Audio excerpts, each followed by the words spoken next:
He dejado sin tratar en la sesión anterior la posibilidad que se había apuntado de un filósofo que se ríe de la ciudad, invirtiendo la relación que se da o que podría aproximadamente darse en el caso de Tales de Mileto.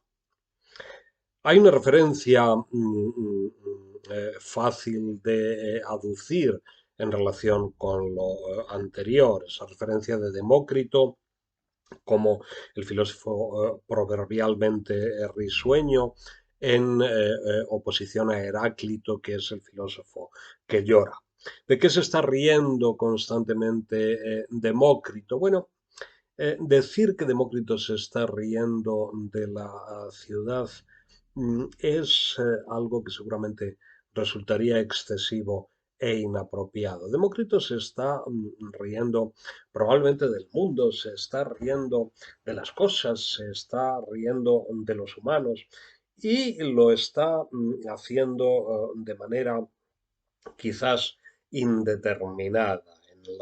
En la risa de Demócrito está prefigurada de una manera parecida quizás a lo que ocurría en el esquema anteriormente visto, la ironía socrática, ese concepto difícil donde los haya de una ironía que no coincide estrictamente, desde luego, con la risa, pero sin duda ninguna se le asemeja.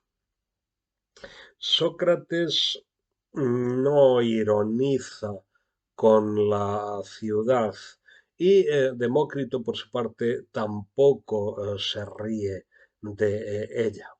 Reírse de la ciudad es probablemente un lujo que el filósofo no puede permitirse. Es mucho más fácil reírse del mundo, aun siendo el mundo algo de muy superior tamaño y envergadura, que reírse de la ciudad. Probablemente la ciudad no tolera que el filósofo se ría de ella. Y el filósofo lo sabe y lo evita a toda costa. Quede lo anterior apuntado y quede apuntado también el asunto del temor, que indudablemente ha sido objeto de comentario antes, porque se trata aquí, claro, como ya se ha visto, del temor del filósofo a morir y del temor de la ciudad a ser gobernada por filósofos, temores paralelos, como si la filosofía estuviera pillada, estuviera cogida entre esos dos temores siempre.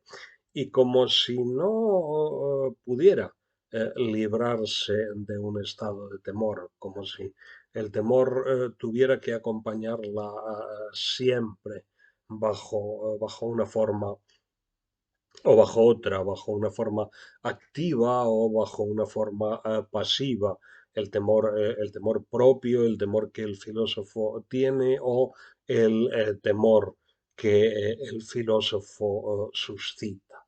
Esto que es tan viejo como la filosofía, quizás vaya a acompañarla hasta su final. Pero tratemos de seguir adelante en medio de todos los temas que teníamos planteados. El filósofo teme la muerte, teme la risa, que duda cabe, pero teme más cosas, teme el exilio, teme la miseria y teme el desprecio, sin duda ninguna. Hay una inmensa gama de posibilidades de desgracia que el filósofo puede sufrir a manos de la ciudad, no en general a manos del mundo de la manera más indeterminada, sino a manos de la ciudad. Y para evitar estos peligros, ciertamente el convertirse en rey es, como ya se ha visto, un extremo.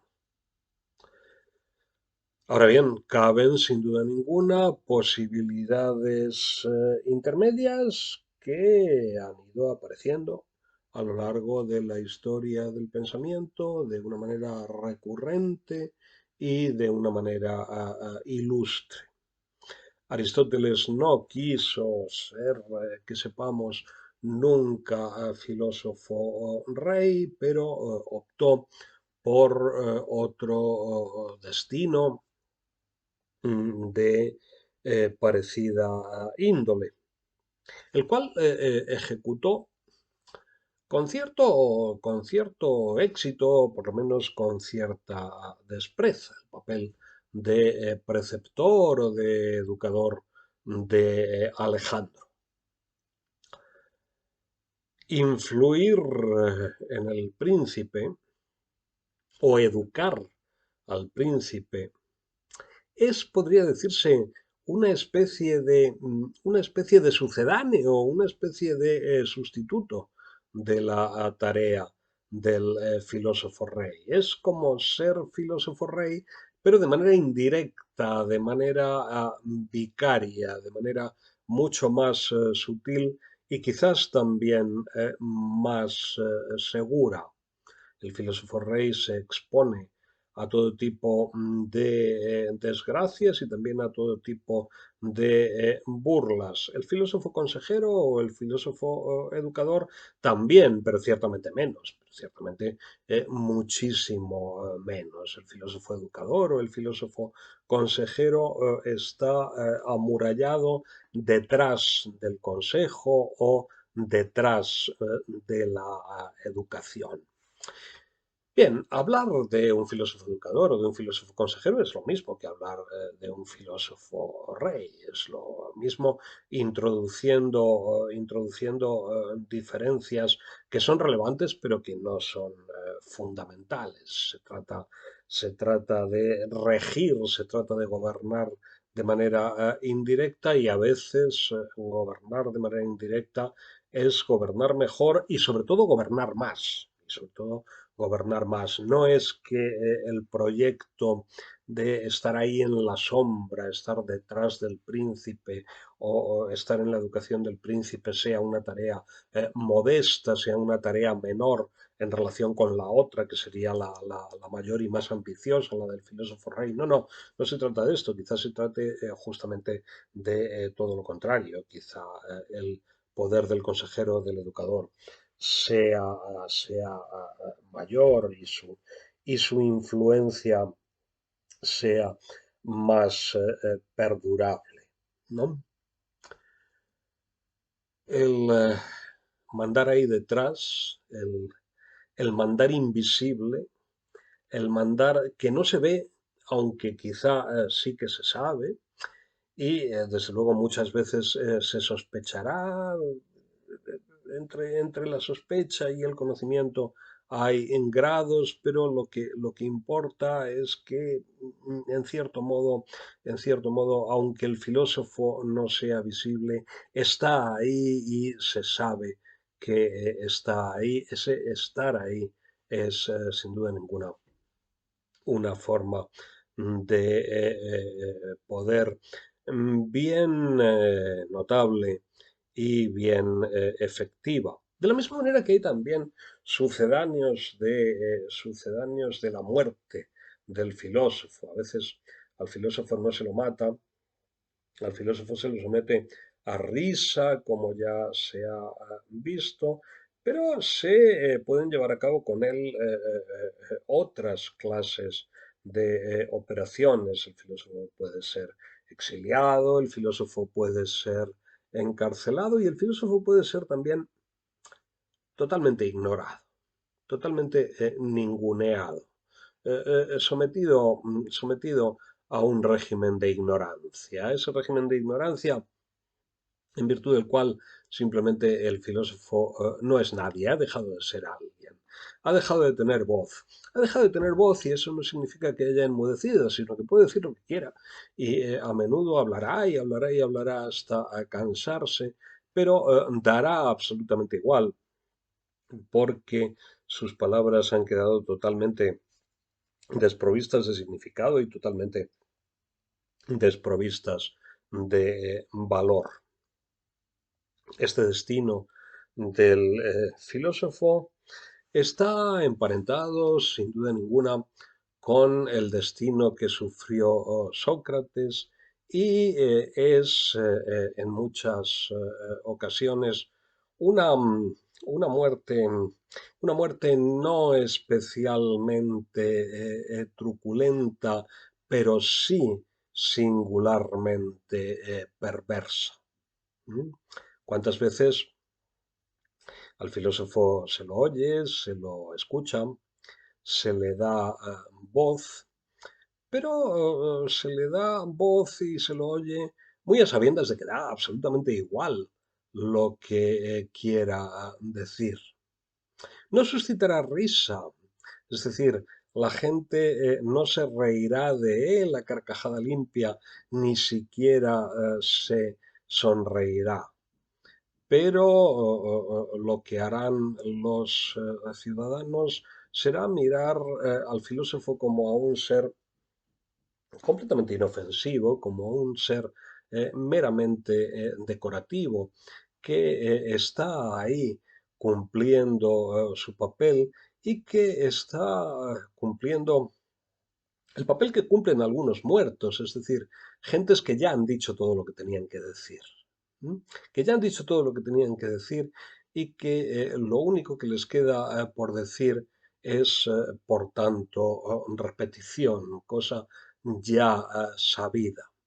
Bien, lo anterior indudablemente se asemeja a la muerte, aunque se trate de una muerte no truculenta, de una muerte de la que no se hace cargo ningún enterrador ni ningún médico forense. El muerto está ahí, el muerto está ahí en medio y sigue hablando, aunque lo haga con el tipo de discurso totalmente desactivado, propio de aquellos que ya no dicen nada, ¿no? El hablar sin decir, ese hablar sin decir que tantas veces se asocia con la filosofía y que tanta vanidad suscita en los profesores de filosofía. Es decir, el filósofo cree que por intervenir en los medios de comunicación, cree que por ser escuchado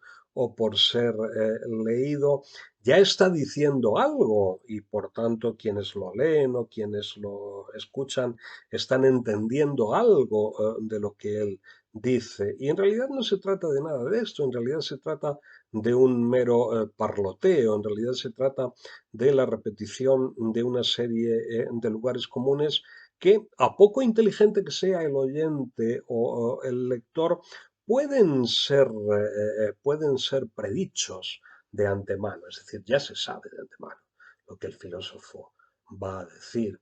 Y muchas de las reivindicaciones que se llevan a cabo del llamado pensamiento crítico y de la idea misma de crítica son meramente esto, es la repetición vacua de ese término y de términos parecidos que a la gente le gusta oír, que a la gente le gusta oír porque se supone que si uno se deleita con ese tipo de discurso ya eso prueba que uno es un hombre culto, un hombre refinado, un hombre sensible. Bien, la vacuidad de todas estas operaciones es algo que debería saltar a la vista, pero que, sin embargo, no salta a la vista y el que más y el que menos disfruta muchísimo oyendo esta clase de discursos y pronunciándolos cuando le toca hacerlo, ¿verdad? Bueno, en medio de todo esto nos corresponde seguir preguntándonos por el significado del mandar directamente y del mandar indirectamente. También sobre el significado del creer que uno manda cuando no lo hace y del fenómeno inverso, mandar creyendo que uno no lo hace. Yo sospecho que si algún tipo de mando o de poder le puede corresponder al filósofo, es más bien este segundo, es decir, un poder inconsciente, un poder inadvertido, un poder del cual quien lo posee es el último en enterarse. Cuando el poder del filósofo es de otra naturaleza, se convierte quizá en un poder pervertido o lo que es peor, en un poder risible, en un no poder, en definitiva, en ese no poder absurdo y ridículo de quien cree tener el mando entre sus manos cuando en realidad es un pobre desgraciado que no manda en absoluto. ¿Cuántas veces el filósofo ha creído que está cerca de convertirse en filósofo rey? ¿Cuántas veces ha creído que se ha convertido en efecto en filósofo rey o en algo muy parecido al filósofo rey? Y en realidad se trata de una triste comedia completamente absurda y completamente ridícula, tan solo preparada para dar satisfacción, para dar vanidosa satisfacción a las ambiciones del filósofo. Todas estas trampas están desde luego presentes ahí como posibilidades, se han dado siempre y seguramente se repetirán mientras siga existiendo la filosofía. Cuando en el momento correspondiente del curso nos ocupábamos de la cuestión de la autoridad en cuanto opuesta a la potestad, en el sentido de la distinción romana entre auctoritas y potestas, es fácil en un contexto como ese ponderar la infinita capacidad de seducción que el concepto de auctoritas tiene para el filósofo. Al filósofo le resulta muy fácil, le resulta extraordinariamente cómodo decir que la potestad no va con él, que el poder en el sentido de la potestas romana es algo a lo que él renuncia. Incluso ese filósofo teorizará quizás que eso no va con la filosofía y no tiene nada que ver con ella, pero en cambio la autoritas sí. La autoritas tiene, por el contrario, rasgos que parecen convenir, parecen ajustarse como anillo al dedo al concepto que la filosofía tiene de sí misma. Yo creo que aquí tropezamos con, con un obstáculo y con un mito que convendría denunciar. A ver si lo que va a pasar a fin de cuentas es que el concepto de autoridad nos lo hemos inventado los filósofos, quizá no los filósofos de una manera directa, pero sí gentes más o menos relacionadas con este oficio, por ejemplo, los juristas, los retóricos y gentes por el estilo, a ver si nos hemos inventado este concepto para diseñar un tipo de poder especial a nuestra medida que no tiene los inconvenientes del crudo poder, pero tiene todas sus ventajas y que esté en condiciones de proporcionarnos el tipo de prestigio y el tipo de brillo al que aspiramos. Esa capacidad de influencia propia de quien no manda porque no tiene en sus manos ninguna clase de poder, pero debe ser escuchado en algunos momentos precisos. Y escuchado significa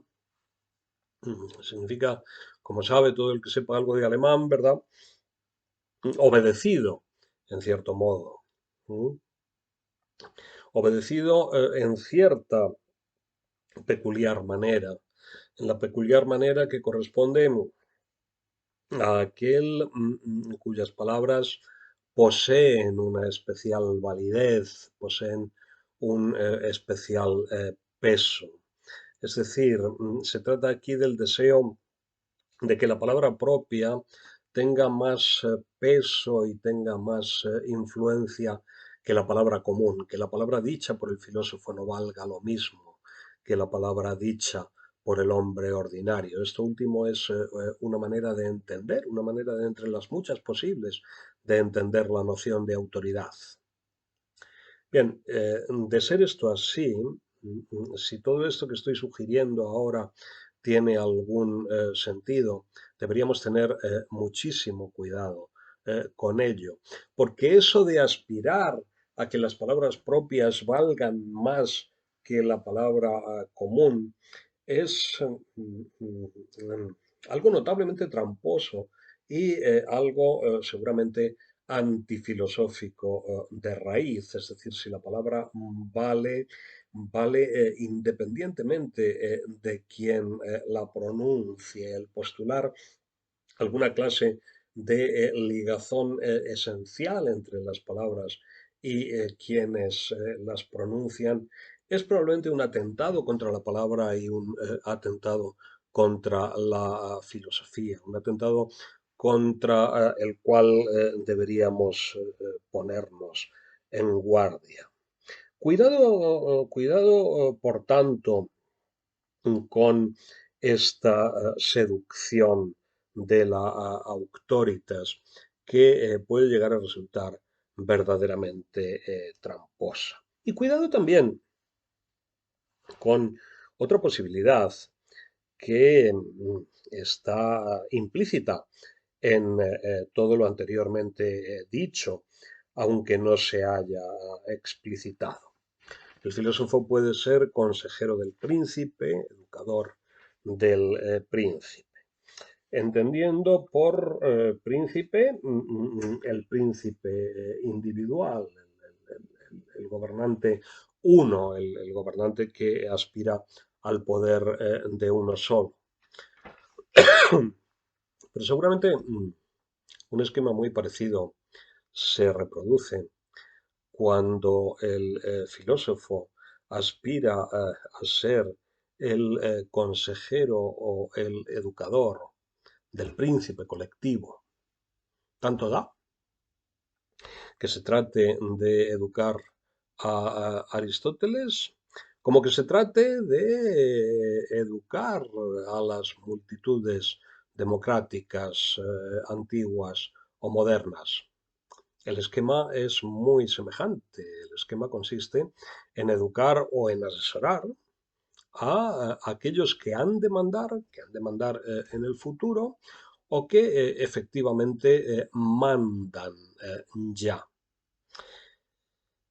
El filósofo consejero de la multitud, el filósofo ilustrador de la multitud, ha estado, con otras palabras, muy presente en la historia de la modernidad y ha estado tan presente que eso que llamamos ilustración es, en definitiva, un modo peculiar de entender esta clase de tareas por parte del filósofo.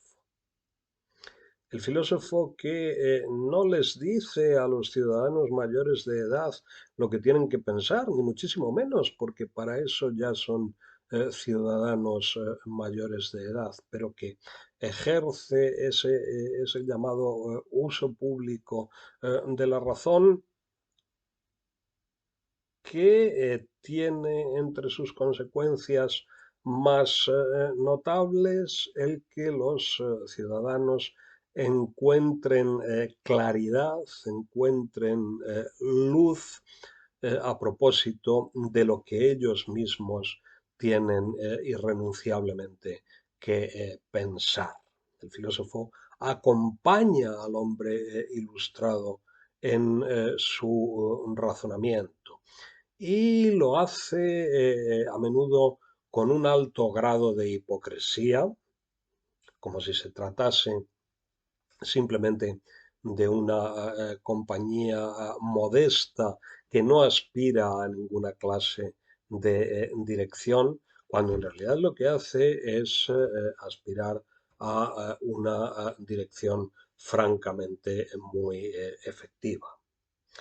Y esto cuando no nos metemos de lleno en el terreno de la educación, en el terreno de la educación de aquellos ciudadanos que todavía no son mayores de edad, pero que están destinados a serlo. Ese parece que es el espacio deseado, la tierra prometida de la filosofía, el filósofo educador. El filósofo educador de la infancia y de la juventud que guía a la humanidad todavía inmadura, haciendo de portavoz de aquel en que uno habrá de convertirse cuando alcance la madurez y cuando alcance la mayoría de edad. El niño de 5 años no sabe cómo pensará a los 18, pero el filósofo sí que lo sabe. Y el filósofo lo que habrá de hacer es hablarle al niño en nombre del adulto que tendrá que acabar siendo. Bien, un esquema como este es absolutamente impecable desde cualquier punto de vista ilustrado. ¿Y qué filósofo va a haber que renuncie a ese punto de vista? Este es un caramelo exquisito para cualquier filósofo que se precie. Cualquier filósofo que se precie lo que dirá a continuación, con no poca hipocresía, es que no aspira a ninguna clase de poder. No, no, el poder es una cosa mala, el poder es una cosa indeseable que se les deja a aquellos que tengan la ambición correspondiente. Yo no, yo me contento con ser un mero educador. Bueno, lo que estás diciendo cuando dices que te contentas con ser un mero educador es que has descubierto la posibilidad de ejercer un poder mucho más sutil y mucho más seguro que el que pretende ejercer el cínico, que dice amar el poder como tal. El tuyo, el poder al que aspiras, si verdaderamente lo ejerces bien, tendrá que ser mucho más efectivo que el de aquel que quiere estar al lado del rey o quiere estar al lado del gobernante. No, no. Tu sitio está en la escuela, que en principio es un lugar modesto, un lugar pobre, humilde, seguramente muy mal retribuido, pero no importa. Lo que verdaderamente importa aquí es que ahí están las semillas de un poder implacablemente efectivo, implacablemente efectivo. Y esta es una de las estrategias más consabidas de quien en la modernidad aspira a ser filósofo rey. Aspira a ser filósofo rey ciertamente sin decirlo y ciertamente despreciando incluso la mayor parte de los atributos que a esa realeza van asociados, ¿verdad?